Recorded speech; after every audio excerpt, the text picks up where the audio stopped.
Here I have XIAOMI Redmi K30S, and today I'm going to show you how to enter recovery mode on this device. So first of all, you have to turn your device off by holding power key, and after it turns off completely, you have to hold down power key and volume up at the same time for a few seconds like this.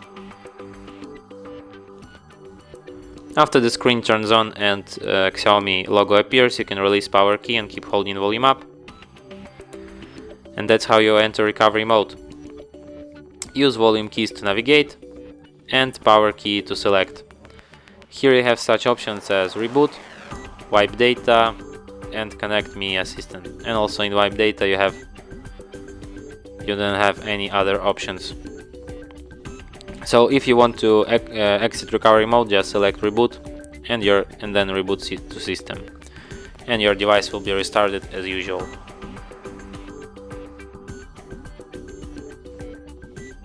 And that's it. Thanks for watching. If you find this tutorial useful, don't forget to hit that like button and subscribe to our channel.